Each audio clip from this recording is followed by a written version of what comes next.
Hello, dear participants, and welcome to this eTwinning webinar offered by the European School Education Platform. Welcome to eTwinning Stories number 6. As you are probably familiar with, this webinars belongs to a series of sessions aimed to spotlight the voices from different actors of our eTwinning community.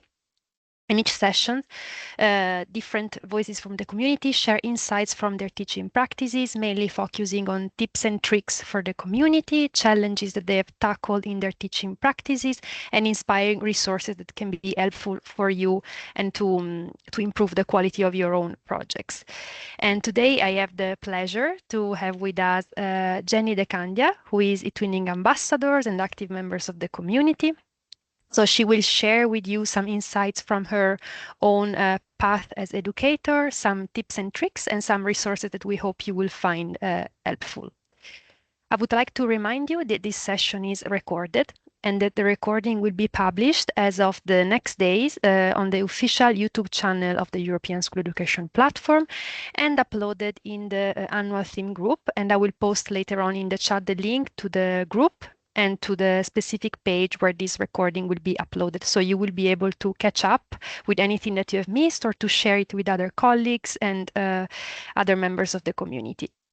I would like also to encourage you to interact with us during the webinar, meaning that you can pose in the chat any questions or any thought that you would like to share with Jenny.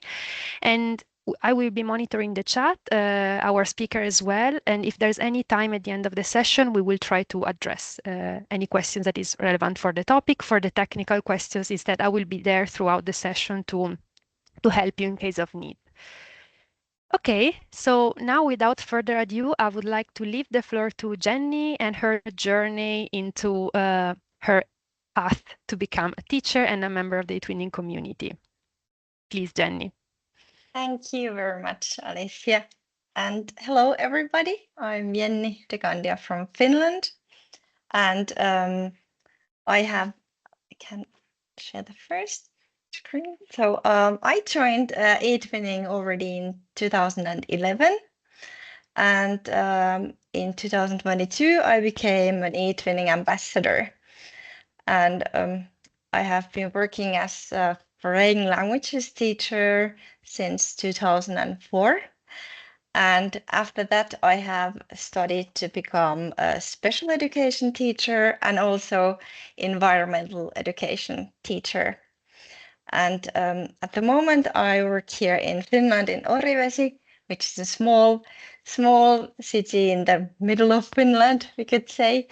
I work here as an education coordinator, and a part of my current job is to support and help the teachers here in our schools and kindergartens when they are starting the eTwinning project, or if they are having some kind of Erasmus collaboration with other schools. So this is my job to help them with this international collaboration. And then I'm also a coordinator of actually 3 different UNESCO schools network.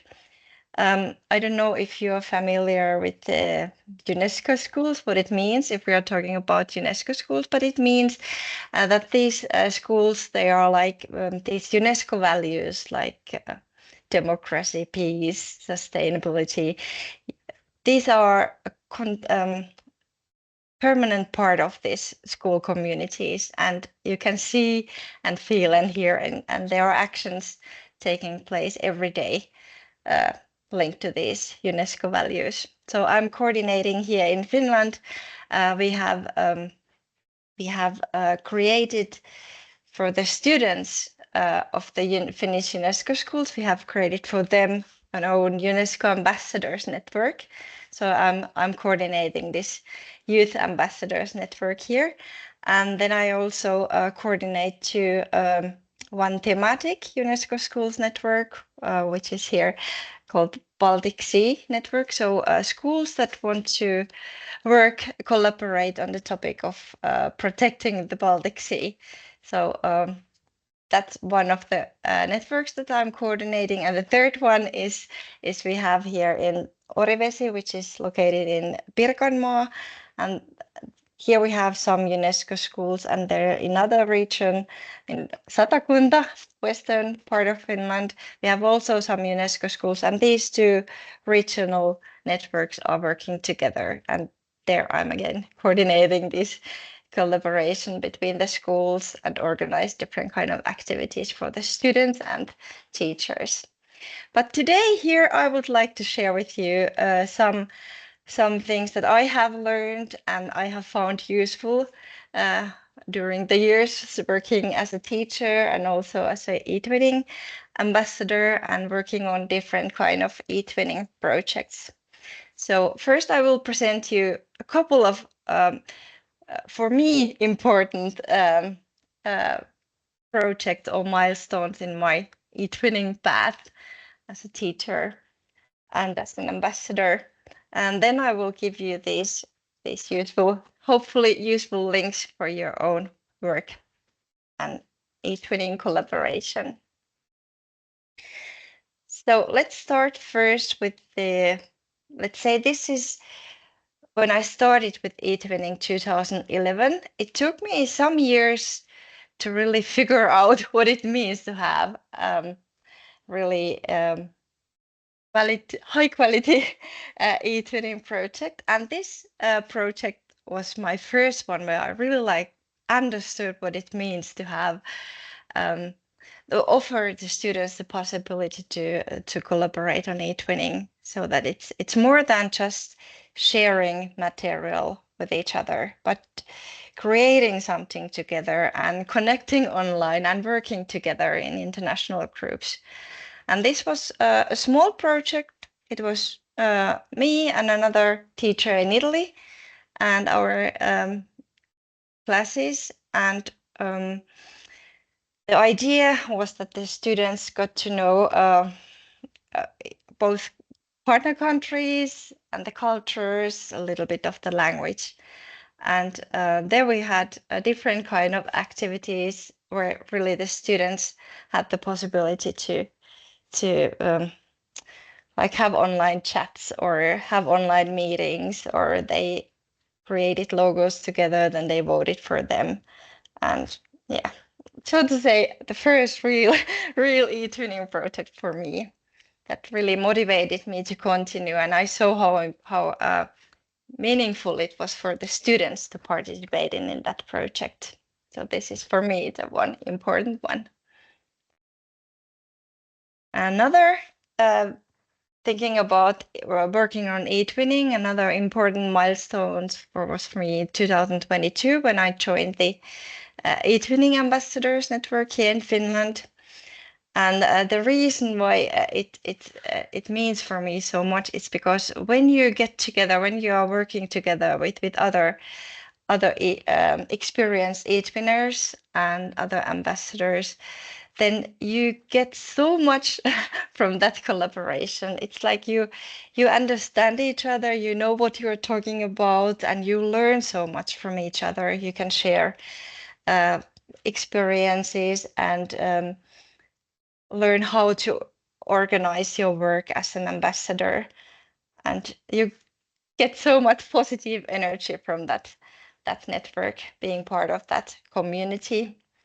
So it's really one of the most beautiful parts of my job nowadays, having this ambassadors community. And it's not just we have here in Finland, we Finnish ambassadors, we collaborate a lot, but then we also have collaboration among the Nordic ambassadors, for example, and also with the Baltic ambassadors. So you have such an important and big community with you. Yeah. And the next thing is this is kind of example of my work, what I'm doing nowadays as an education coordinator.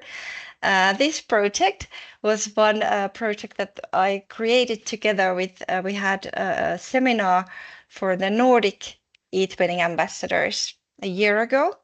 And there we created new project ideas. And this project was for the children between 4 and 5 years old. And the idea was that the children would collaborate together, learning about water, different kind of things about connected with the water topic. And then we had this mascot, Reine, reindeer, that traveled from one kindergarten to other in the Nordic countries. And I invited here in our city a kindergarten teacher to join with her group this project work. And then it was for her the first time that she had already participated in one previous project, but it was a small one where she collaborated with one Italian kindergarten teacher. But this was the first bigger project for her. So there were all the Nordic countries, Finland, Sweden, Denmark, Norway, and Iceland in this project. So for her, the first experience with several project partners. So I helped her explain how and created first, put her in contact with the other project partners, and then we went through the different project parts, different activities, and whenever she needed my help, I was there helping her. And this is something what I nowadays do a lot. So I'm there when we have teachers who are planning to start a new project. So I help them. We have a nice project planning tool that we use here in Finland. In that tool, you practically you have to answer questions with exactly the same ones when you log into eTwinning and you click there, create a project. So you have the exact same questions, but you have already in advance planned the different kind of project steps, and you have the clear plan ready. So I help them designing, planning the project, and if they need any kind of support when they start with the project activities, so I help them with these, whatever it is where they need help. And one project where I have an active role at the moment is this one. It's a totally new project. We just created that project, and we have the twin space, and now next week we will start working on this eTwinning project. But this is a really big project. It's we have this UNESCO network, Baltic Sea network here in Finland, and we collaborate with other UNESCO schools in the other countries around the Baltic Sea. And for this Baltic Sea network, we applied for project funds for a Nordplus Junior project, and the project was approved. And as a part of our project work, we use eTwinning.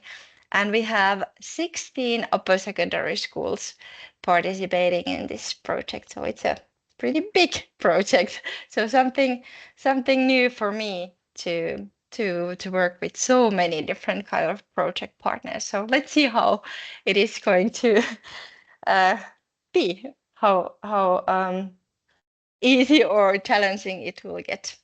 But I believe it will be a nice one. But this is also example how we use or how I have used eTwinning in my work as a teacher.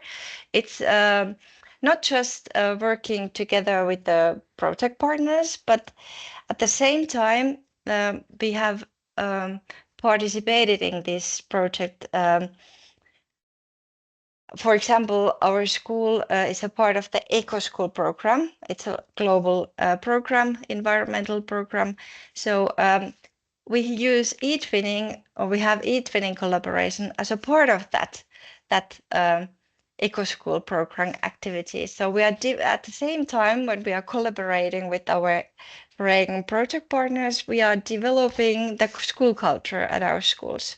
And for example, in Eco School program, it's a nice way to exchange ideas. What kind of things do the partner schools do? What kind of activities do the students organize in their schools? And then they share the ideas, and they can also organize something together. So both schools can have joint eco-school program activities at their schools. So it's nice to have this whole school approach as a part of the project work.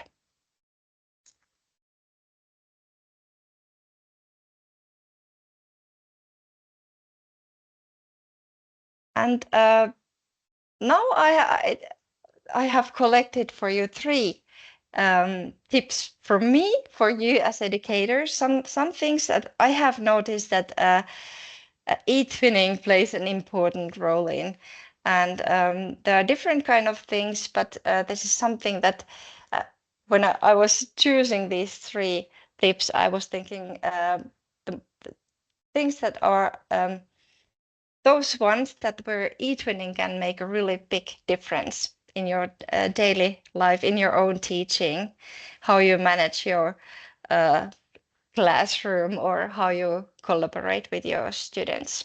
So here are some tips from me to you.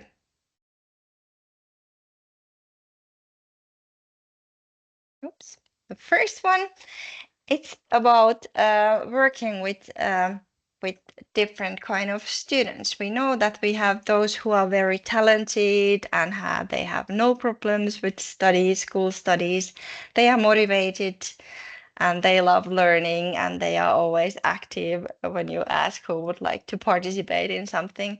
But then you also have some students who need more support. They have learning difficulties, or they are not so motivated, or there's something that makes them not so active in during the lessons. So this is something where you really can eTwinning can help a lot. And the main point, my main message to you is that eTwinning makes it possible for you that when you are, whatever you are teaching, whatever the subject is, you can help the students to learn the same things when you use different kind of materials, so different kind of activities. You teach them in a different way. You offer different students different possibilities to participate, to practice the skills that you want them to learn.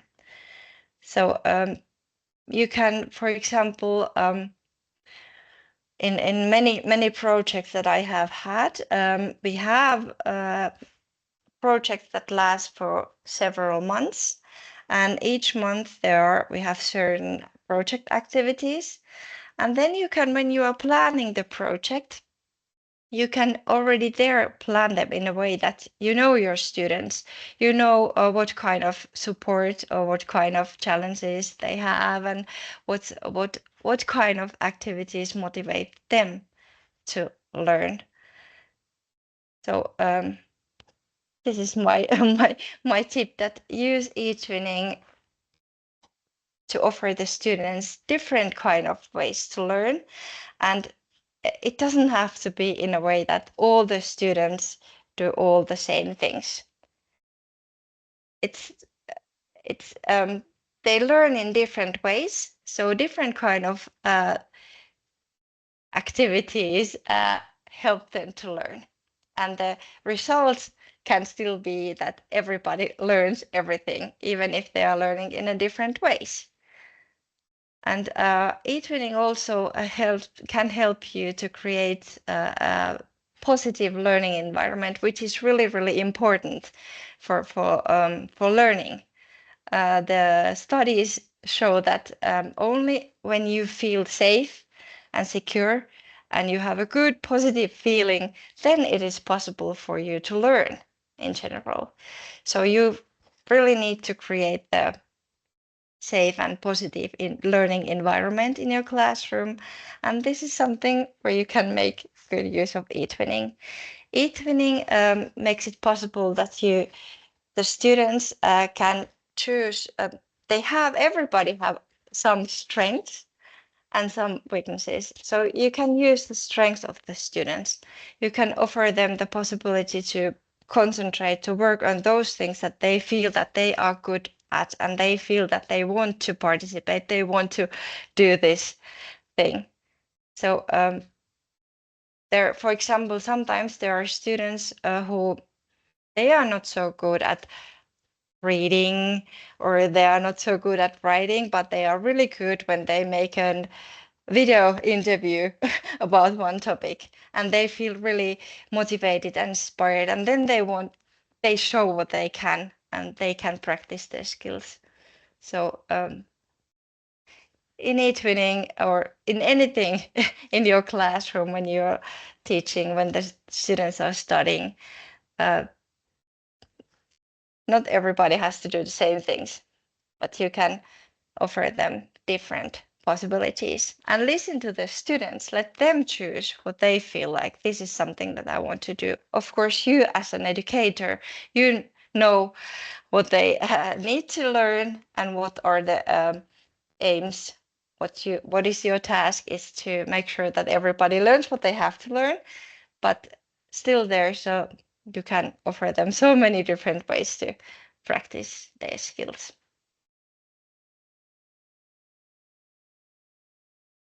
And it's also when you are offering these different kind of ways to learn, you also give them the feeling that they are capable, they can do things, and it's very important for their learning that they feel that, hey, I can do this.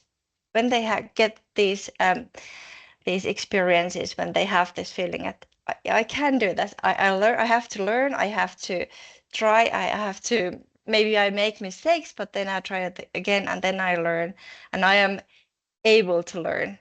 This makes them more motivated, and also has an effect on their academic results. This is something that researchers have shown.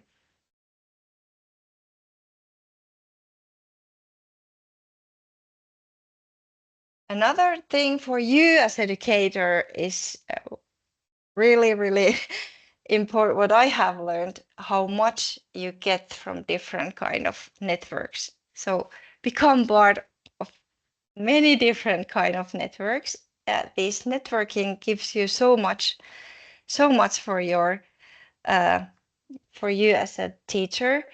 You learn new skills. You have the possibility to meet teachers, exchange ideas, best practices.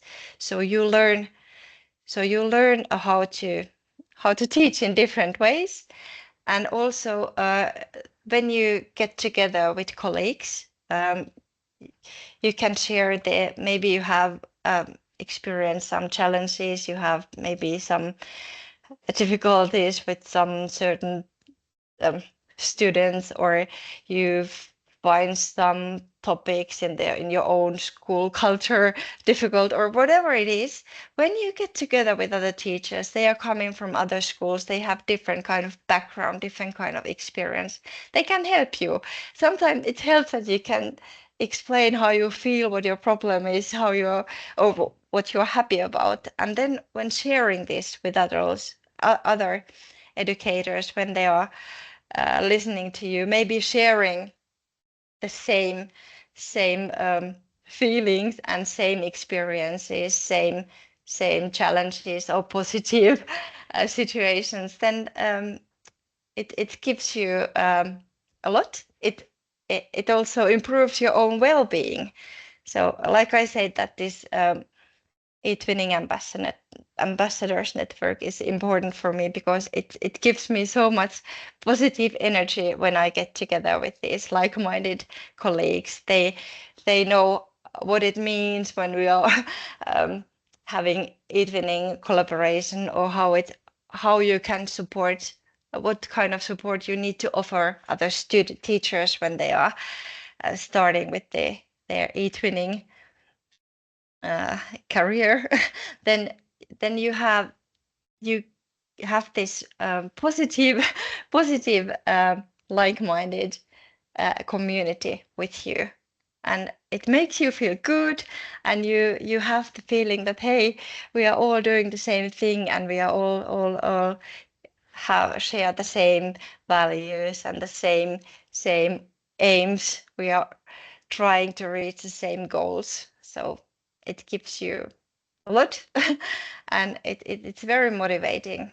So really, if you're not member of different kind of networks yet, then you should join some.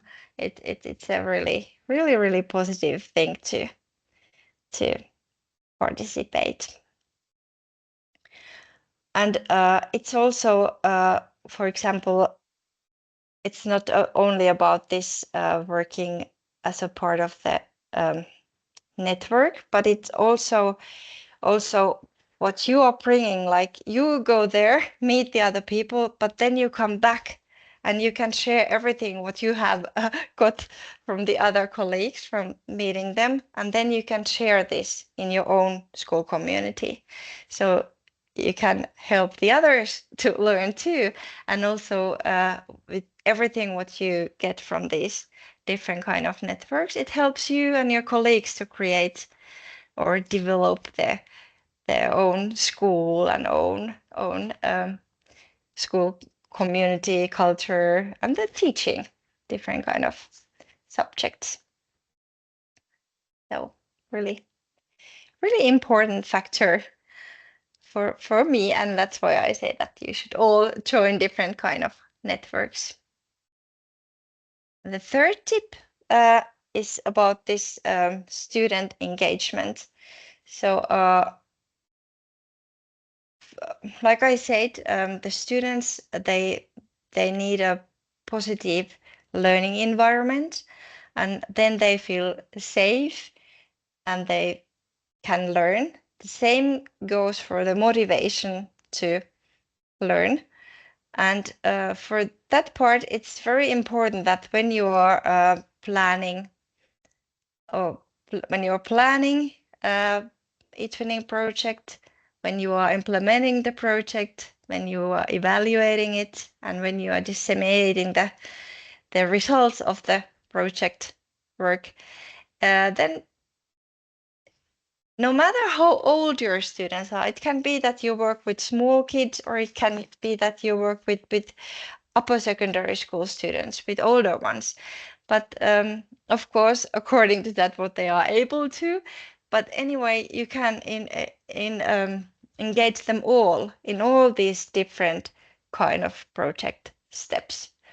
So take them part of the planning when you're planning the project. Ask the students what they would like to learn, what kind of project partner, which country they would like to collaborate with, what kind of activities they would like to add, what kind of different kind of tools they would like to use during the project work. And also when you are planning the project timetable, you can plan it together with your students, and you can it's very important to collect feedback from the students during the whole project period in all these different kind of steps of a project. So it's collect them feedback, let them evaluate the work that you are doing, and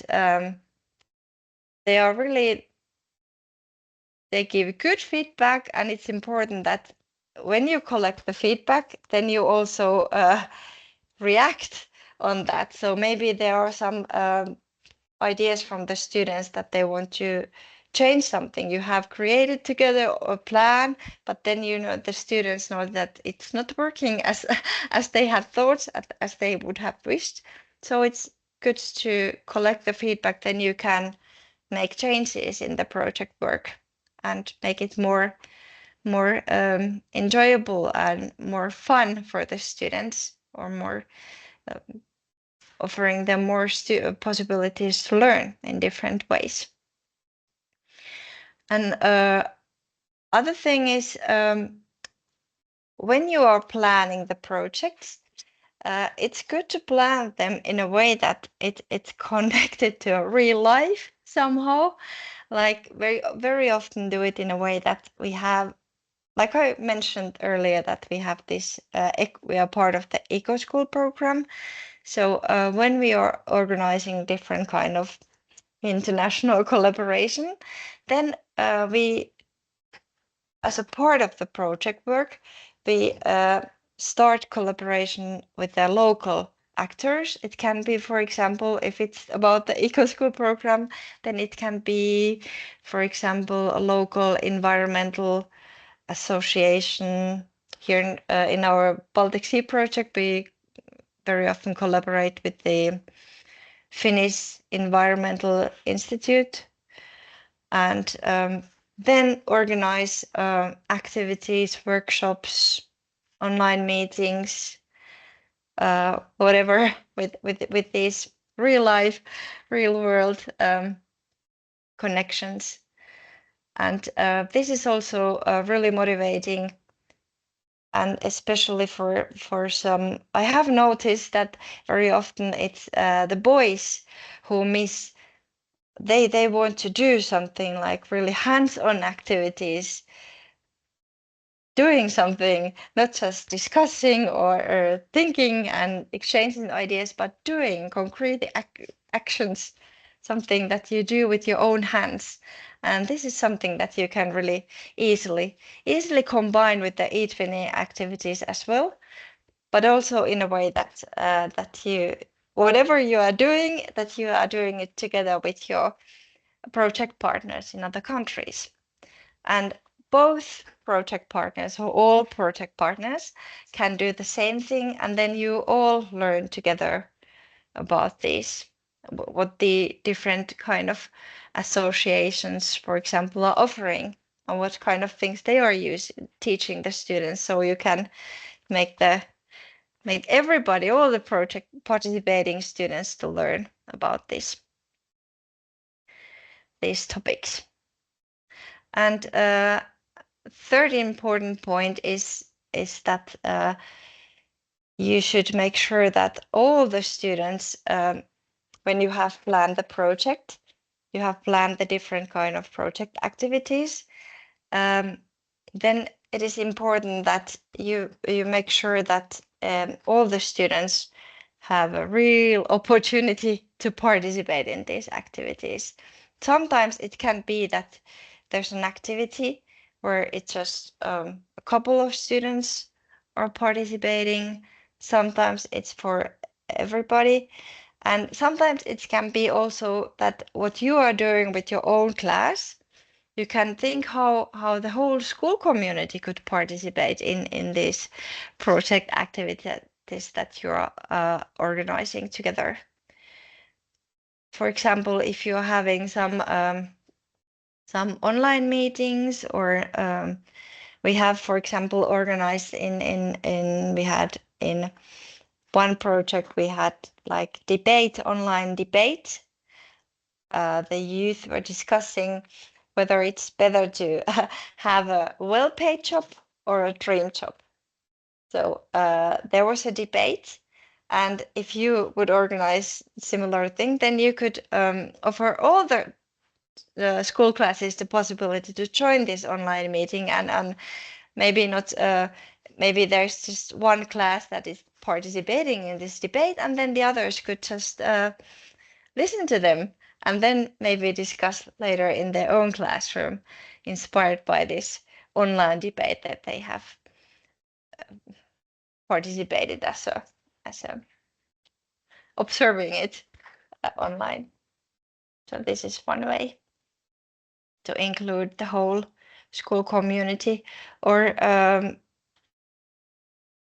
like I said, we have this Eco School program.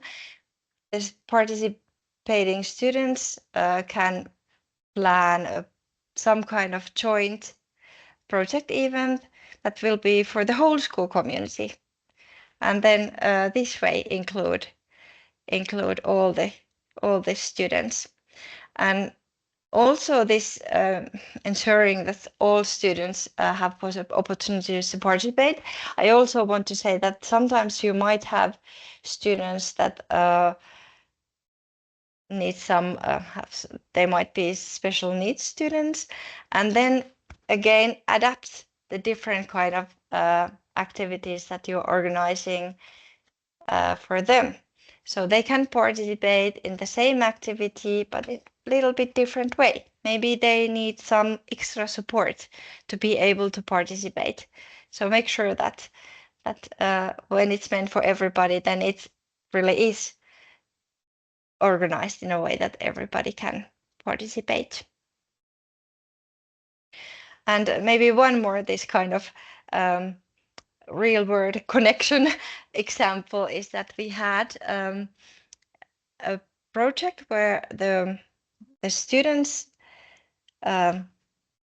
planned, we have a goal as a goal aim that our school wants to join the European Blue Schools Network. And to be able to join that European Blue Schools Network, you have to organize a Blue School project at your school.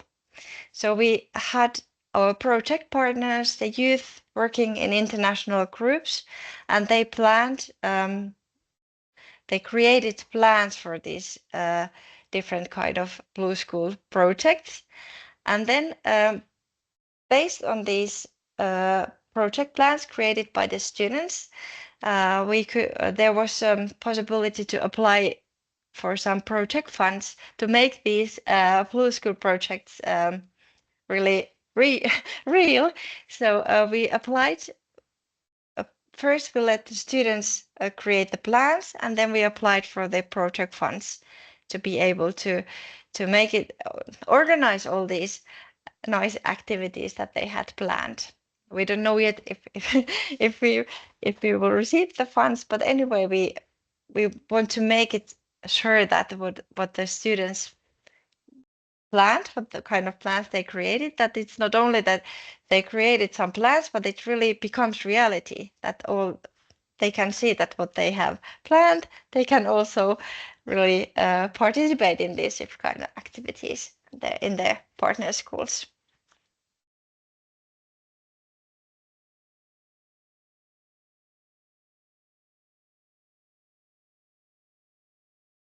Then some, let's say, challenges that I have encountered during the days, and how I have solved these different kind of issues, or how I have tried to solve these kind of difficult situations.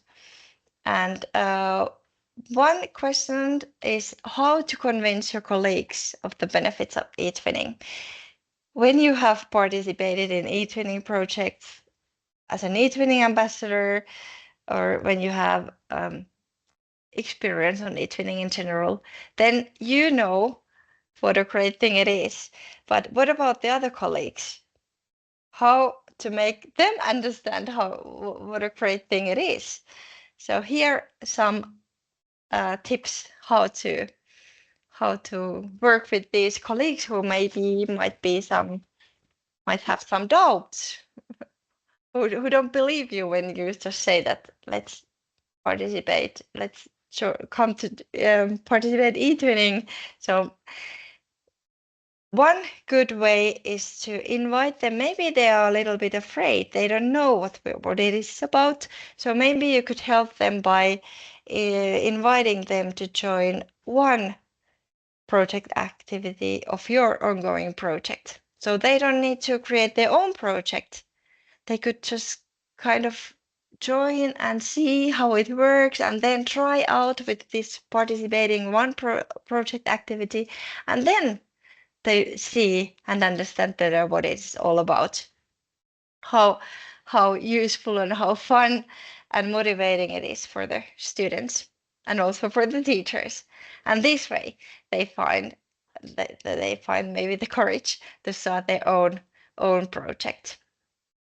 Or maybe you should organize a workshop or meeting at your school and take the time to sit down and listen to the colleagues, let them speak, let them ask questions, let them express if they have some doubts, if they are not sure if this is a good thing or not, or how to do this, how to join eTwinning, how to participate in projects. So take your time and go through all these questions and give examples and let them give them the time to ask and discuss everything what they have on their minds. And then when they share they have enough knowledge and they info, and then they might feel like, okay, I'm gonna try it. I'm gonna join eTwinning. And one good way to convince your colleagues is let the students speak and let the students share their experience about different kind of projects. And when it's a different thing when a teacher is trying to explain how amazing it is, and when the students are explaining, then they might be more successful when sharing these experiences and explaining why or how it helps them to learn, or how it motivates the students to learn what it gives to them, how it makes their school life better.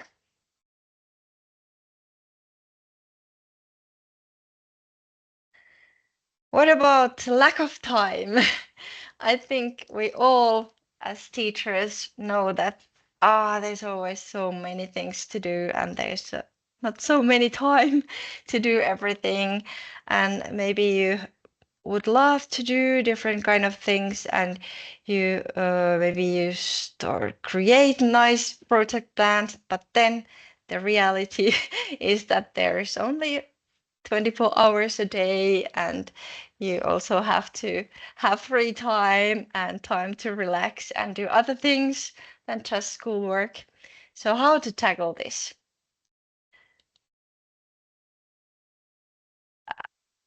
Here's a short list how to do this, how I have organized my work. I have participated in many projects.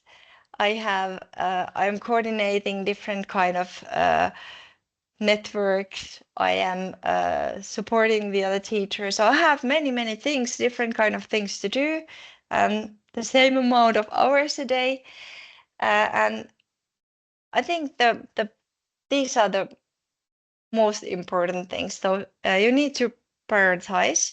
You have to see what is the most important. What are the most important things that I want to do? I would love to do many more things, but I can't do everything. So I have to see what is really important. And then I have to be realistic. It sometimes happens that when we are creating these eTwinning project plans, then we are so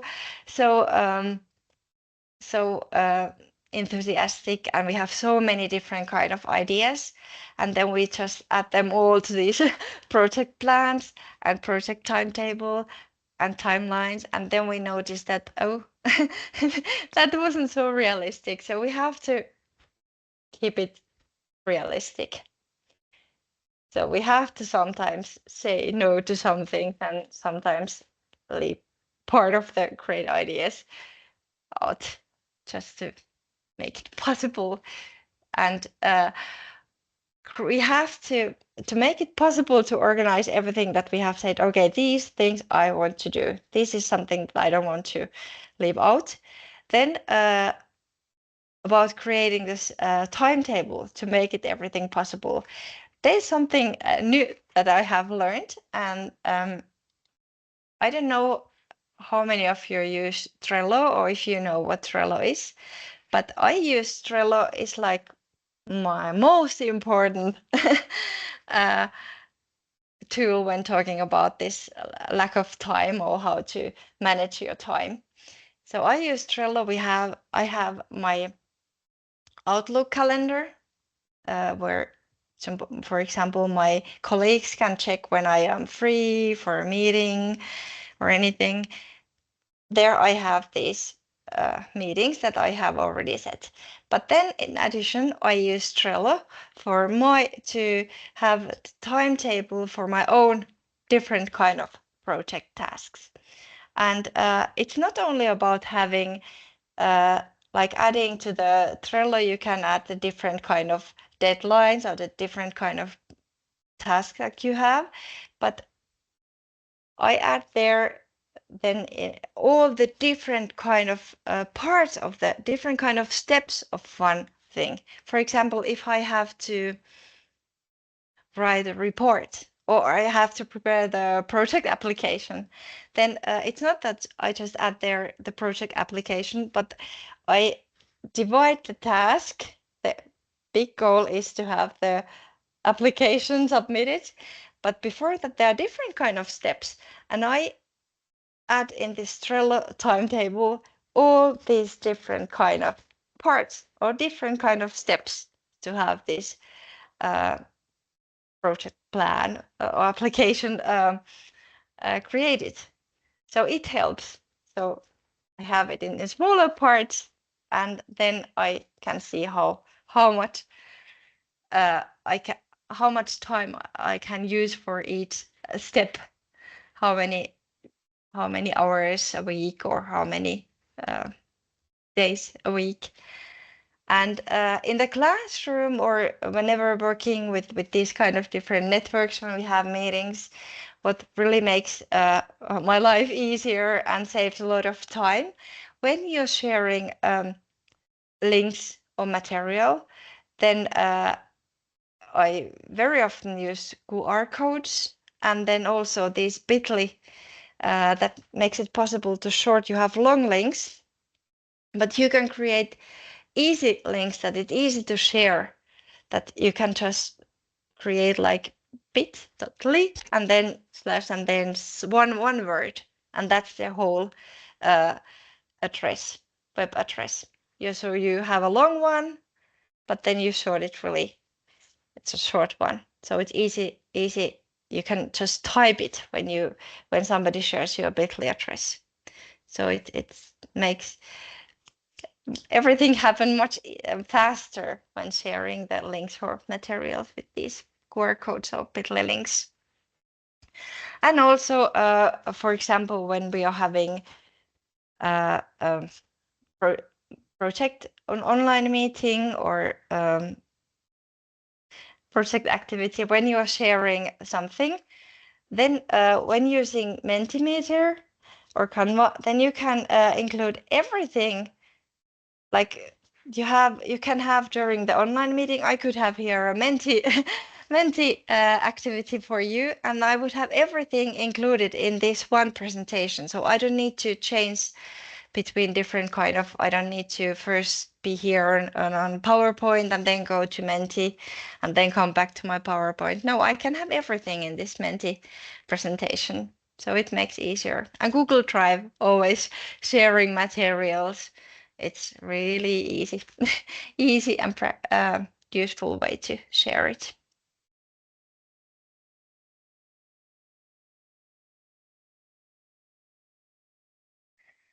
And about communication. It's about communicating with your students or communicating with your project partners or at your own school. You want to let all the other teachers know about the new project that you are having with your students.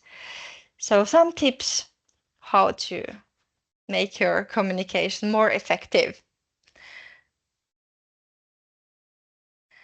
And one tip is that you need to, you can't, for example, use the same text or same presentation for your students and the teachers. Sometimes it works, but sometimes you have to adapt it a little bit.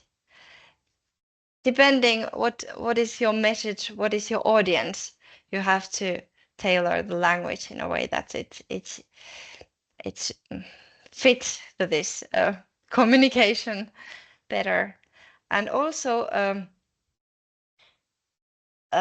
you need to practice empathy. So it's not just you sharing info.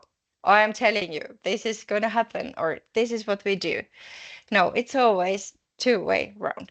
So you need to communicate with your partners, with your audience, with your students, whoever it is you are communicating with. You have to listen to them. You have to make sure that you know that they have understood you and that they have received all the info, and then they are okay with that. So you have to make sure that they are with you. And for this, it's very important that you ask questions. You make sure that when you are communicating, you have to make sure that the other person has understood, has received your message and agrees with it, and maybe needs some more info.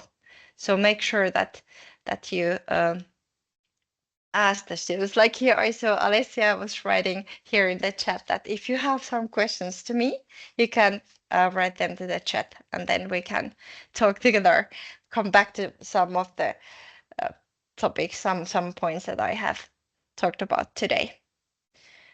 So make sure that it's not just you telling something, but it's like a dialogue between you and the others. Sometimes if you don't make sure that the others or receive the info in a way that you want them to receive, it can really happen that you strongly believe that you have shared all the needed info and everybody should know what to do, what is going to happen. But it's not the case. You think everything is clear, this is how we do, but it's not the case. So you always have to make sure that it's really really the way you want it to be. So communicate with your colleagues or students. And maybe sometimes you have to repeat the same things many times, but sometimes you have to just explain the same thing in a different way, and it helps. And then you have everybody with you. And then some inspiring researches that have influenced my own journey as educator. And these I have all added to one slide. And when I think about my journey as an educator, and what I would suggest to everybody is that participate in different kind of project or professional development. For example, online courses or some seminars. And I worked as a foreign language teacher, and when I studied to become a special education teacher, it was so many things during my studies that I when we were learning something, then I was like going back to some situations in my classroom in the past, like, oh, this was the thing. I wish I had knew that before.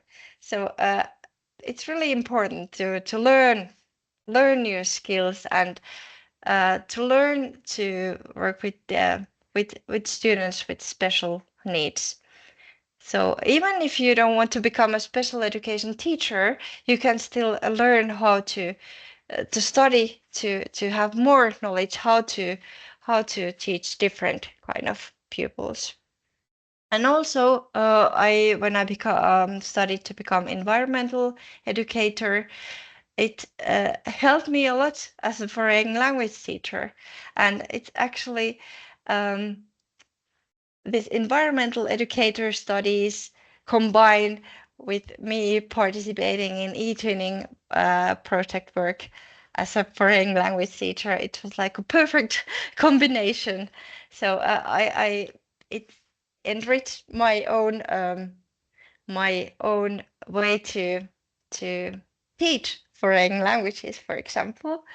And the last one, what I think that has inspired me is this eTwinning community, that you have the possibility to get together with other teachers teachers who are teaching the same subject in different countries, and you can share experiences, you can learn from each other, and you can work together, you can have projects together.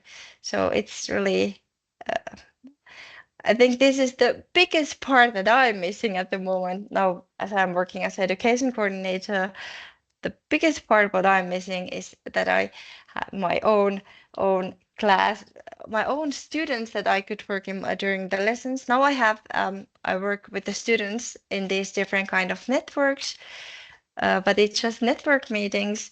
But when I had my lessons, then I had my project with the different kind of eTwinning project partners. So it was really wow, because it was always so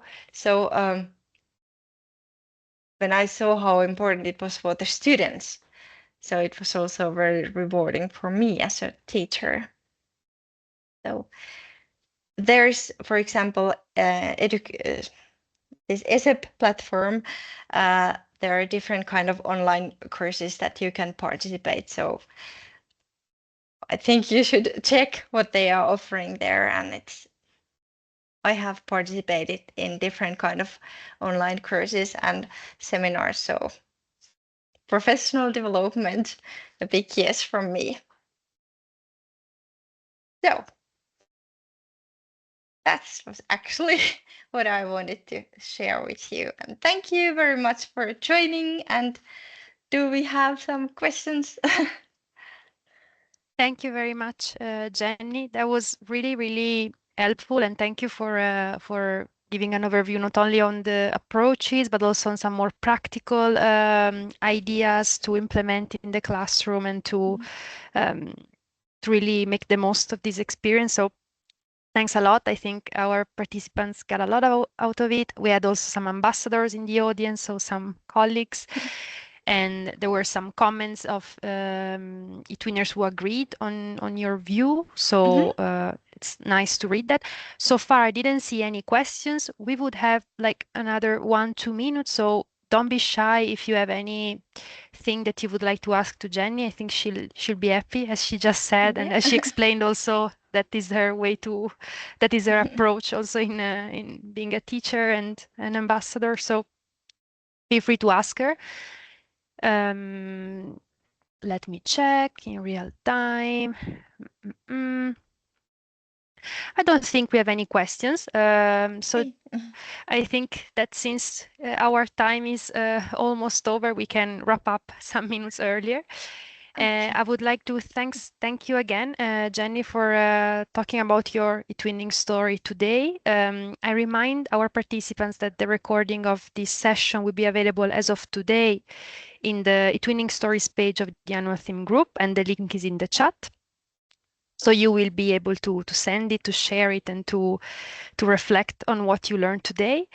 And I also thank you to having stayed with us until now and exploring with us the journey of Jenny into eTwinning.